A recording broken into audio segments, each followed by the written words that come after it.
guys, welcome back to part 2 of the tips for first day on the job. Okay,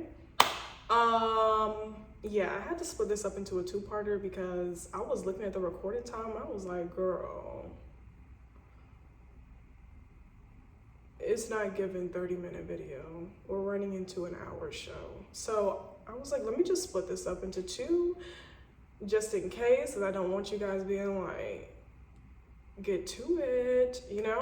Before we get started, you already know what time it is, okay? Like the video for me and subscribe if you haven't already done so. Share with a friend, send it to a friend, to a friend, to a friend, to a friend, to a friend. Post it on your Facebook, put it on your Instagram. Do whatever you have to do to get the video out, okay, honey? Like, we need to be reaching more people, and we need to have more people well informed, okay? Because a lot of people want to be flight attendants. Yeah, I think it's important that they know these tips. Don't you? Me too. All right, so I have 12 more tips for us that I need to tell y'all and put y'all on game to. So if you see me looking down, it's because I'm trying to organize my thoughts and not get long-winded. Side note, it is now June and I am on PM. I have not been on PM reserve shift in so long, since January. So I am thankful to be back on PM shift, you guys. Working AM, wow, I was up early. I'm talking about 3:30, 4:30 a.m. getting ready for work. Of course, because I like to do my makeup and, you know, do my hair and put lotion on and all that stuff. But that's early. That's really early. Even though I wasn't the biggest fan of AM shift, I did like ending early, okay? That was a plus. And number 2, I am now a morning person, so I am thankful for that. So now that I'm on PM shift, I have a better schedule. So I wake up between 5 and 5:30. I'm able to hit the gym, come back, breakfast, shower, makeup, and by 9, your girl is either filming content or running errands and doing other things while I have my phone on and my ringer on to potentially get called into work. But I like it this way because I'm already up and I'm already ready. So in the event that crew support calls me, I'm already halfway there. I'm already packed, makeup done, hair done. All I gotta do is put on my uniform and put my food in my lunchbox, and I'm ready to go to work. So for now, 9 to 9 works perfectly for me.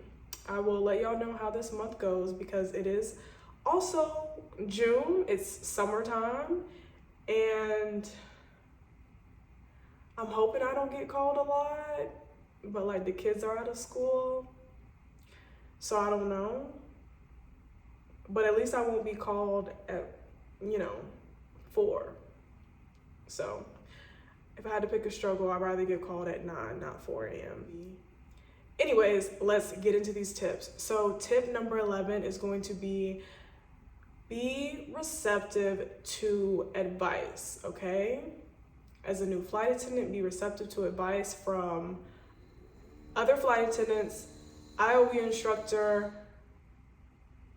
Just be receptive, especially to older flight attendants that, can give you more wisdom and help you with shortcuts, or not necessarily going around rules, but like, okay, this is how you can do this is how you can do that, because they've been in the game for a while and they can always put you on. So be receptive to advice, and most importantly, be receptive to constructive criticism, okay? When I first started out in Denver, every time I would go on board, I would always let the other flight attendant know, like, hey, I'm new, I just graduated and I just finished IOE. If you see me make any mistakes, or if you want to give me any tips, please tell me. I'm am open to learn and to take advice. So that was the way that I opened up that line of communication between the other flight attendant, because I was always working with senior flight attendants, and I just was always like, hey, please help me because I don't know what I'm doing. I know what I'm doing, but like, I know it by the rule book, not by actually stepping out and doing it. So please help. And the senior flight attendants were always very like receptive to it. They were always helpful. They gave me so many tips, okay? And I think when you are able to say that, say like, I'm open to constructive criticism, it's, I don't know, it just leaves for a better like conversation with the other flight attendant, because sometimes you have senior people who, I would say like a very like 5% of them are can come off a little bit rude and kind of like condescending in their tone. Like 5%, not all of them, but 5%.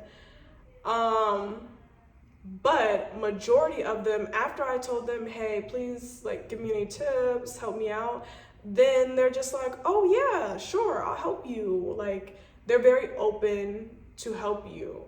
Some people don't want to sound like a know-it-all or like sound annoying or like someone's mother or father, so they don't say anything.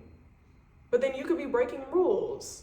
And had you not said, please help me if you see me doing something wrong, which I've actually been at work and I've done something that was afar, and the senior flight attendant was like, hey,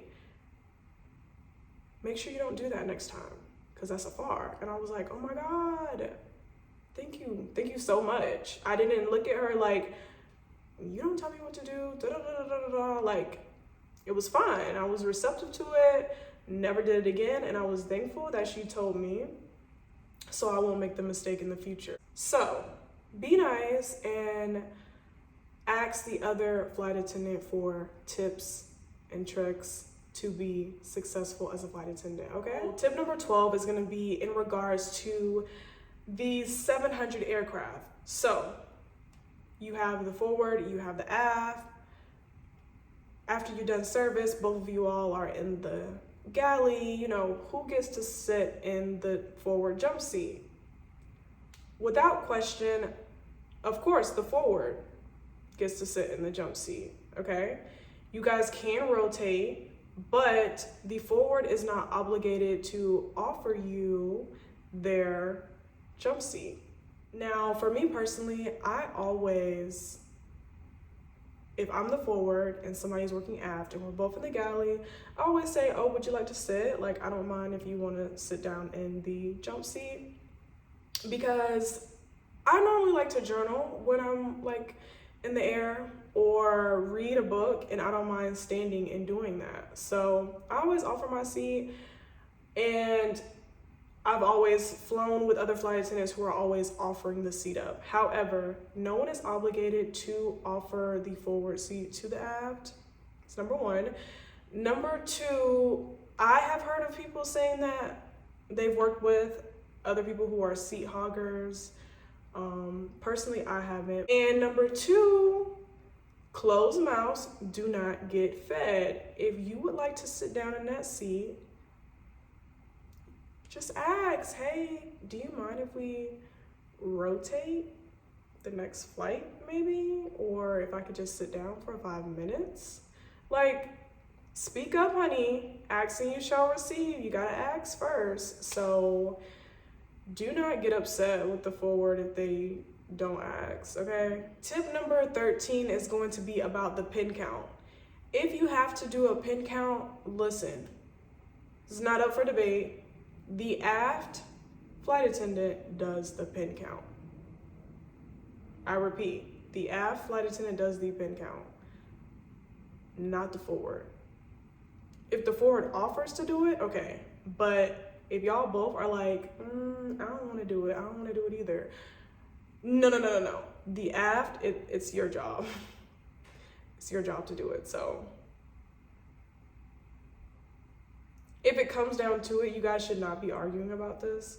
But if you guys are, it's the aft's responsibility. Tip number 14 is going to be to establish boundaries with the other flight attendants. So as far as, oh, do you want me to set up your cart? How do you like it set up?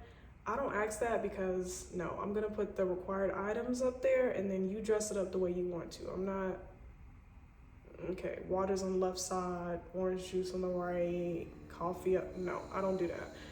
I'll just be like, you want me to set it up? That's a yes or no question. But anyways, ask your crew members, hey, is there anything you like, you don't like? How do you feel about trash runs? All that stuff, ask, okay? So all that can be, you know, checked off and you know what they like and they don't like, okay? Now, the example I'm about to give you happened with one flight attendant and she would be on my do not bid list if I had one, okay? She'd be the only person. But there was a time when I worked with this person and it was like a 2-hour flight. So, you know, we do trash runs and basically she was doing trash runs every 5 minutes of a 2-hour flight. So it was like, every time I was about to do a trash run, she was either coming from doing a trash run or about to do it again. So I was just like, okay, like there's no point in me doing trash if you keep doing a trash run. And then at the end of the flight, she was like being super passive and just like, oh, are you gonna do trash? Are you ever gonna do a trash run? And I'm like, are you upset about, girl, first of all, I know you're not having an attitude about me not doing trash when you've done trash like 100 times already. How much trash do you think the passengers have? Number one. Number two, speak up. Like, speak up if being the trash girl really bothers you that much. I don't mind doing the trash. Like, that could have been avoided. Like, that was the worst person to work with in my life, okay? Y'all, just having flashbacks, I was like,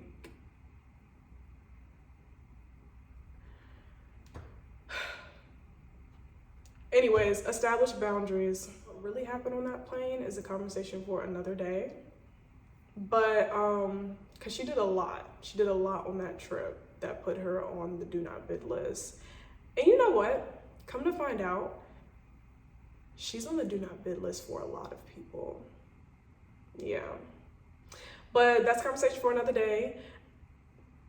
Establish boundaries and set boundaries with the other flight attendant. Know what they like, know what they don't like, okay? Tip number 15 is going to be to take turns dealing with unruly passengers, okay? So what I mean by that is, let's say you have, the best example I can give is back when we had masks, because we might have to bring that back out because people have been getting sick left and right, including myself. So, for instance, with the mask, let's say, whose name do we want to use? Tom. Tom is not wearing his mask, okay? You know, he put it on when we were on board, but then he removed it, he took it all the way off. The aft flight attendant, she told him, hey, may I have you put your mask on? He puts it on, she walks away, he takes it off. She comes by again, she says, hey, may you please put your mask on? He puts it on, again, takes it off. At that point, the aft flight attendant has talked to him twice. At this point, it would be time to like take the load off the aft, and this is where me as the forward would come in and say, hey, I see that you don't have your mask on. Can you please put your mask on for me? Thank you. Because at this point, before we go on to the next step, we can at least say we both spoke to him, because sometimes you will run into an issue where you have to actually escort someone off the plane. And like I said, I've never been in an altercation with another passenger. It is not gonna get to that point. But I do believe that we need to like take turns with an unruly passenger, because You don't want the unruly passenger, Tom, to get upset with the flight attendant and then start yelling and get aggressive with her because she keeps asking him to put on his mask. Versus, okay, both flight attendants have told you to put on your mask and you're not putting it on. So don't be mad at her. Don't be mad at me. Don't play victim. Be mad at yourself because you are not following the rules and both crew members have told you what you need to be doing. So basically you want to take turns because you want to avoid the passenger accusing you of bullying them or calling them out. You don't want the passenger to play victim. So to minimize the victim mentality, have basically all crew members talk to that person, okay? Tip number 16 is going to be to pack motion sickness pills with you. I forgot the name of the pill, but what I will say is that I've worked with other flight attendants who get motion sickness, especially when sitting in the back of the plane, because the back of the plane is more turbulent than the front. So if you are prone to motion sickness, I need you to stay ready so you don't have to get ready, okay? And be stocked up with the motion sickness pills. I think there's also a bracelet that you can wear that helps with that. If I can look it up and tell y'all, I will put in the comments. Just remind me, okay? Tip number 17 is gonna be about passing extra water bottles to passengers. Listen, trust me, no one is concerned or worried about you passing out an extra water bottle, a whole water bottle to a passenger, okay? It's fine. Waters are fine. Now, I don't have passengers always ask me for a whole bottle of water. I may have someone ask me for, a glass of water before we take off, or they may want a bottle for their child or children or something like that to split between the children. That's fine. That's fine, okay? Like, I get the whole thing. I don't want to give one person a bottle because then everyone else is going to ask for a bottle of water. We don't have enough for everybody. But here's the thing. Listen, 1 out of 10 people will drink water. Passengers do not like to drink water, okay?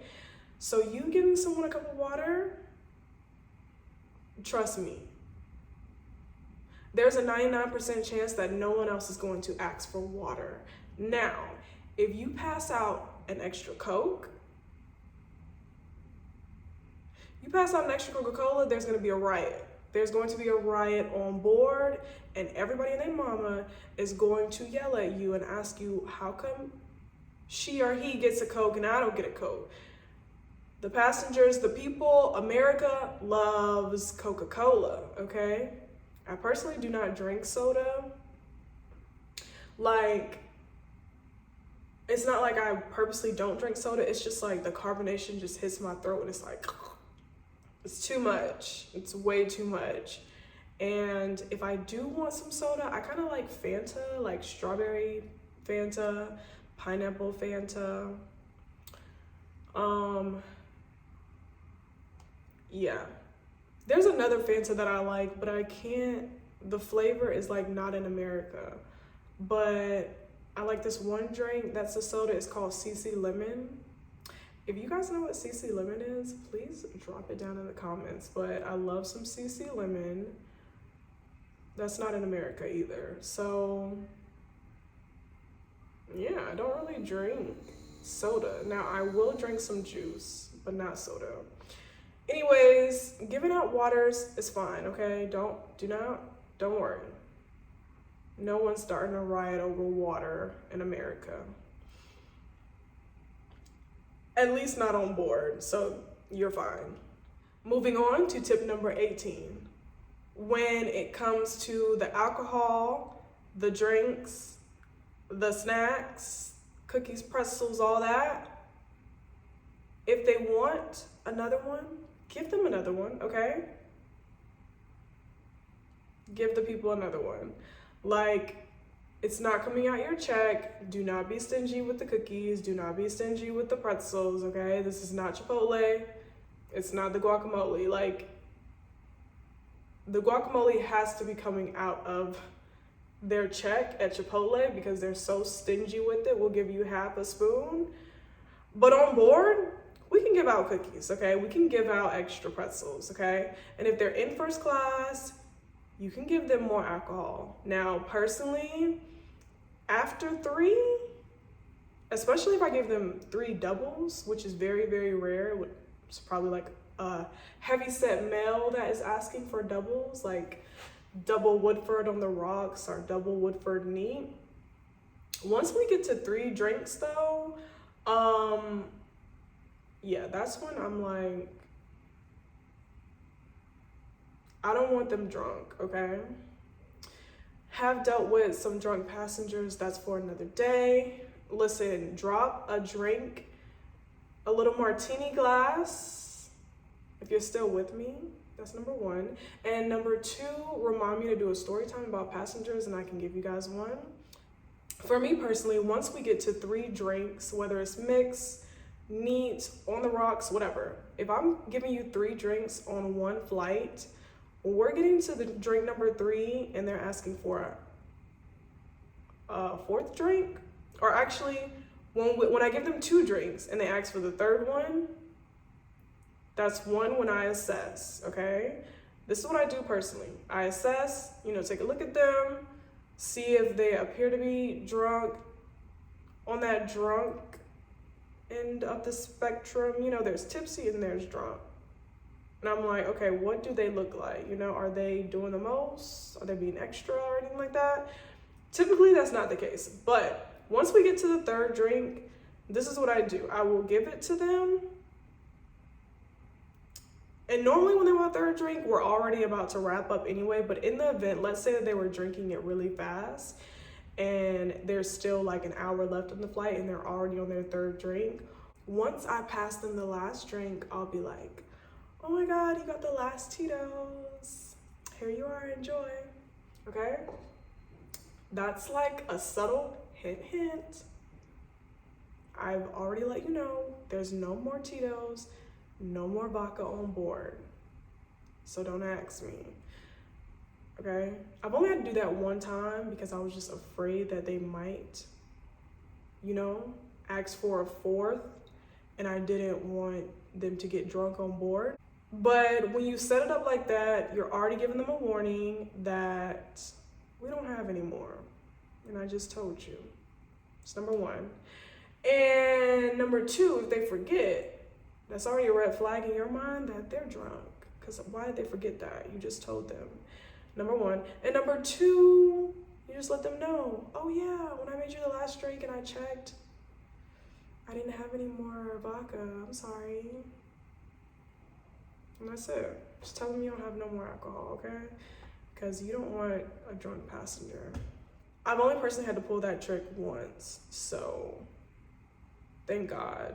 I've only dealt with 1 drunk passenger, actually 2, but I've only had to use that trick once.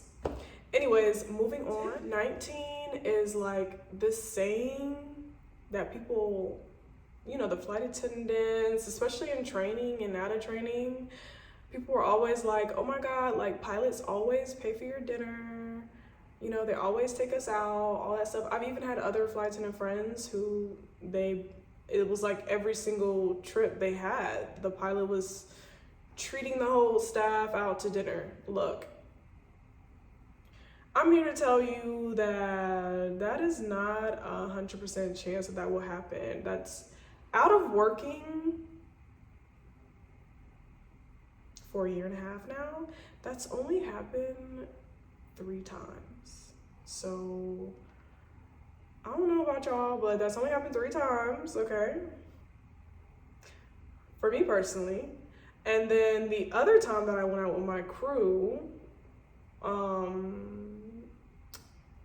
Okay, there were 4 times in total that I went out with my crew, but there was one time that I went out with my crew and the pilot did not pay. And it was crazy because I was with another flight attendant and of course the first officer, and like the other flight attendant thought that the pilot was gonna pay, so she didn't bring her wallet. All right, so don't be a rookie and don't assume that the pilot is always going to pay or first officer is always gonna pay. Bring your money, and if they take care of the tab, that is just a blessing and icing on the cake. But please do not expect that you are going to get a free meal just because you're out with the pilot and the first officer and they're making way more bands than you are. That does not mean that they're going to take care of you, okay?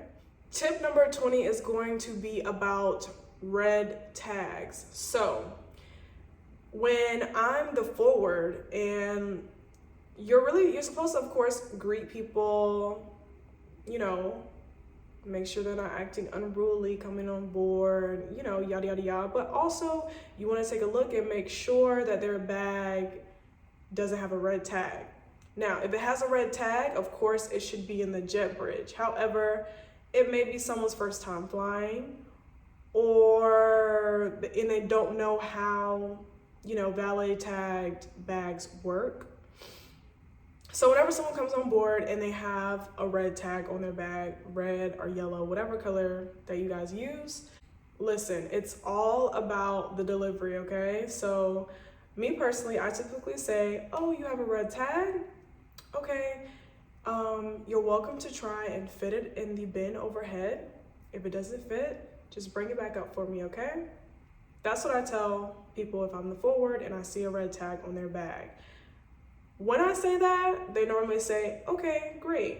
This one ensures, hey, not only did the gate agent tell you that you need to put it in the jet bridge, but I told you to bring it back up if it doesn't fit, okay?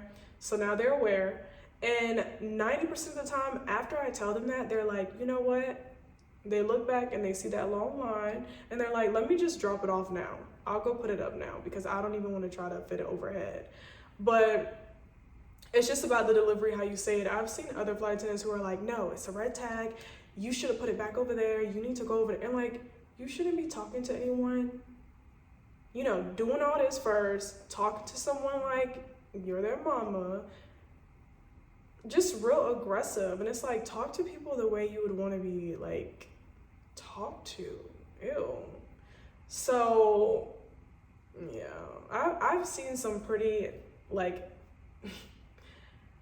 rude flight attendants who talk down to people, very condescending, and that's a rant for another day. But so if you're the forward flight attendant, you see a red tag, address them like so. If you are the ab flight attendant, now when I see someone stuffing a bag with the red tag and I literally see the red tag dangling and they're struggling, you know, and then they look at me like for help, and honey, I'm not helping you. That's first and foremost. But when they look at me and we make eye contact, I'm like, okay, if it doesn't fit, go ahead and take it up front and the forward flight attendant will direct you with what to do next. So that's what I tell them. I'm not gonna help them stuff that bag into the overhead bin. Listen, me personally, not even me personally, you are not supposed to be touching others' bags, only your own. Like look in the handbook, you're only supposed to touch your own bags. There was actually this one time when this lady came on board. One, her bag had a red tag, so she already knew that she was supposed to put it up. And she was in first class, so I told her, you know, hey, your bag has a red tag. If you want to, you can just go ahead and take it up there, or you can, you know, you're welcome to see if it will fit. If not, just bring it up to the front for me. She decides to still take it on. So I was like, all right. And it was a huge bag. Like sometimes you can eye a bag and you know that it's not gonna fit. But I never just tell someone it's not gonna fit. Unless they ask me, do you think this will fit? Then I'll say no. No, I don't think so. And then normally they'll put in the jet bridge, but I'm like, you know, you're welcome to try, but I don't think it's gonna fit. You know, that's kind of like what I say. Anyways, this lady comes on board. Not only does she have a huge bag with a red tag, but she also has her baby that she's holding on the other arm. And she comes on, and then she's like trying to, actually, she's holding the baby, and then she's sitting in front of the seat and she's looking at the overhead bin, and then she looks at me and she was like, can you help me put the bag up?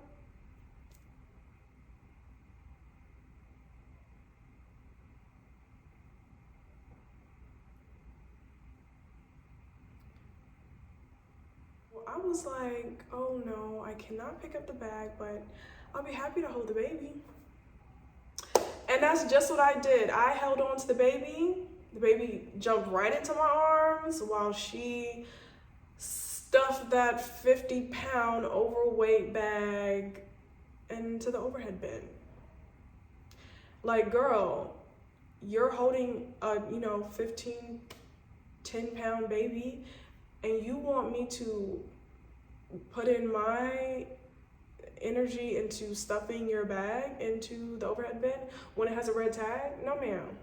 No, ma'am. I'll hold the baby. No. But anyways, actually, she tried to stuff it in there and it didn't work. So she ended up having to put it in the jet bridge. Why didn't you just listen to what I said the first time? But people like to work harder, not smarter, so not my problem. I just do my job. Tip number 21. Whew, these are a lot of tips. Okay, I hope you guys got y'all pen and paper down. Ooh, drop a baby emoji if you made it that far. If you made it this far, okay? But anyways, tip number 21 is, this is gonna be a first class tip. So if you're in first class, let's say that when you're taking orders, someone is asleep, okay? If they're asleep, write down in your notes or in your little sheet of paper that they're asleep, and make sure that you spin the block, okay? If you see them wake up, spin the block, ask them what they want to eat, give them a drink. Make sure you do that, because 9 times out of 10, they're hungry and they're thirsty. They just fell asleep, number one. And number two, they may be really modest and they don't want to press the call button, but they are looking around like, oh, I missed service. Dang, I hope she comes back. So just make sure you spin the block, okay? Tip number 22, which is the last tip, is going to be to make sure that you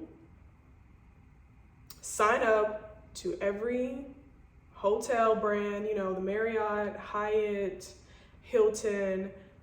Sign up, make an account, and every time you have an overnight, ask, do they take points, okay? There was this one time, mind you, this was 4 months in, and all the crew members were like writing down their like rewards number, and I was the only one who did it. And the pilot was like, are you gonna write down your number? And I was like, oh no, I don't have an account. And he was like, well, you need to make one. You need to get the points.